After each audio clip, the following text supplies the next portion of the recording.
Hello guys, আজকে হচ্ছে জামাই ষষ্ঠী। জানি না কত কিছু দেখাতে পারবো, কিন্তু দেখানোর চেষ্টা করবো সবটুকুই।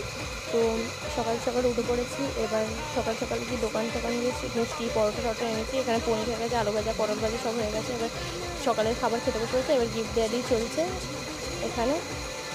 তারপর পিসিরাও চলে এসছে, দুষ্টু মিষ্টু পিসি পিসা সবাই চলে এসছে। এই যে পিসা দিচ্ছে এবার সব। তারপর আমি দই ঠই নিয়ে এলাম, টক দই। তারপর এখানে নিয়মকানুন সারা হচ্ছে।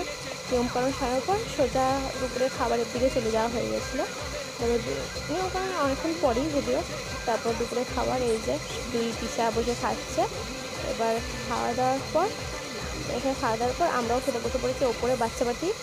এবার দেখো এখানে ভেটকি পাতুরি মাংস অনেক কিছুই হয়েছিল, এবার বলা সব সম্ভব নয়। এখানে পিসিরাও খেতে বসে পড়েছে। এবার শেষে আইসক্রিম টাইসক্রিম খেয়ে সব শেষ ছিল। তারপর পিসিরাও বাড়ি চলে গেল। তো এই মিনি ব্লগটা যদি ভালো লাগে সাবস্ক্রাইব